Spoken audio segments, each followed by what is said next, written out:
going on, boys and girls? What's up, world? This is Hero TJ And Dark TJ. from Smash Supremacy and Custom Conquest. And you're checking out Austin John Plays.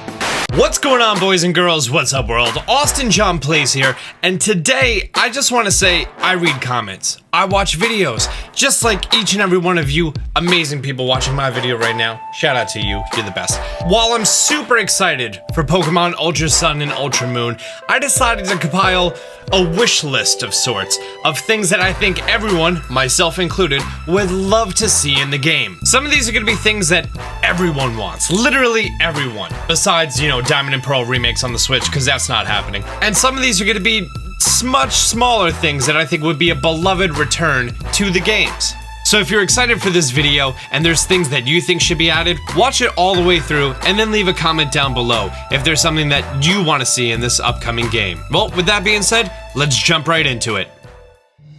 Number 1, more Pokemon. In Generation 5, between the 4 games, it gave us over 150 new Pokemon, more than any other generation, yes, even Generation 1, in the past. And while I appreciate the quality over quantity that they decided to do for Sun and Moon, I still think another 20 to 40 new Pokemon would be pretty healthy for a new game. And if you think about it, they had over a year to make this game. They could at least throw some new creatures in there, right?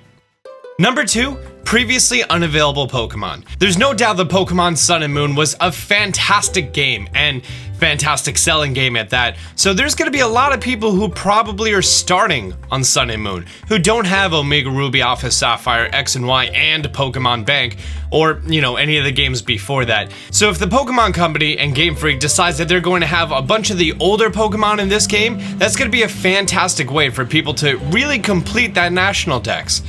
And I truly hope that they're bringing back the National Dex. I have no idea why they didn't have it in Sun and Moon. It's so dumb. Like 500 of my Pokemon that I transferred from Pokemon Bank just don't have a Dex number. It's just blank, like WTF. Number 3, partner Pokemon. This one is gonna be a stretch, but it's been a while since we've had a partner Pokemon hanging out with us and following us around. We know that the data miners found walking and running animations of Pokemon, and while they also found high-resolution textures, this might just be for future-proofing of the following generation for the Nintendo Switch. I'm gonna be really disappointed in 2 to 3 years to learn that it was just to add more Pokemon into the Pokemon Snap minigame. Number 4, new locations. We already saw in a trailer, supposedly, that there's a new location of like a Pikachu island or something. Who's to say that there wouldn't be a little island off of the main island in a few years that developed in between the game's storylines? In fact, who's to say that there won't be a bunch of little islands? And with that brings us to number 5, the meta. Now, Omega Ruby Alpha Sapphire had so many things to do post-game, with all the new locations you could go to and find previous legendaries, you could even shiny hunt for them, so many things.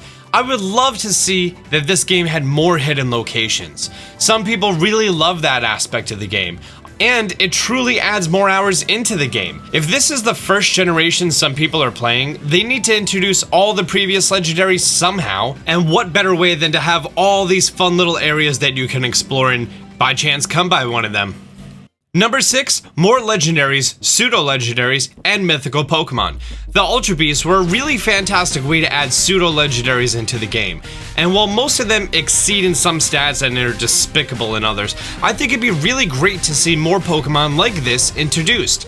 Think about how many legendaries, pseudos, and mythicals were in Black and White too. And now that they have this amazing distribution method called the internet, I think it'd be a great time to add some new OU Pokemon into the game.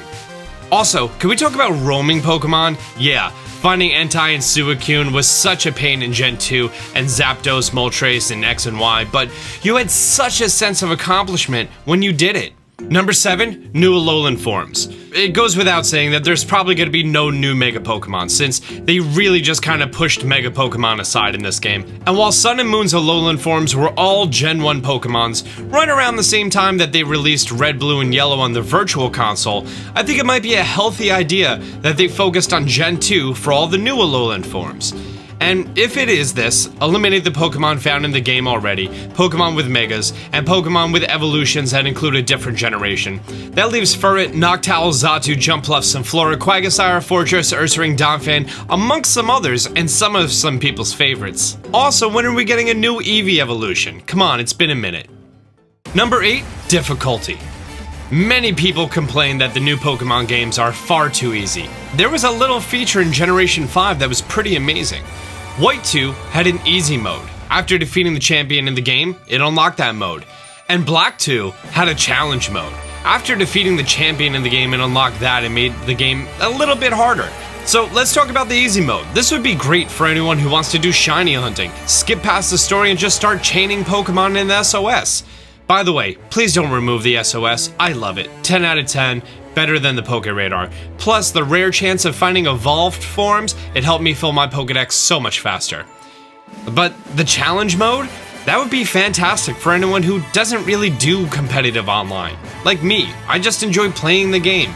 And it would be just a nice, fun, genuine, slightly more difficult play. It'd also make Nuzlockes that you watch on YouTube slightly more interesting. Number 9, save progress. This one is open-ended speculation, but definitely on this wish list. I think it'd be a pretty neat idea for them to have a way for Ultra Sun and Moon to read the save data on the 3DS to see if someone on that same system played Sun and Moon. This could possibly trigger some in-game events or a few different lines of dialogue, or even allow you to start Challenger Easy mode from the beginning of the game. Ooh. That's like hard mode for Breath of the Wild. You didn't need to beat the game, you just needed to own it 6 months before it came out, and buy the DLC. Number 10, gyms. There were about 8 areas under construction in Sun and Moon that looked like it could be the perfect area to plop a gym down at.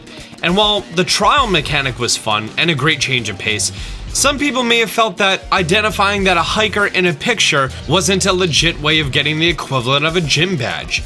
Imagine they kept the trials and added gyms. Wow, that'd make for a nice long playthrough of the game.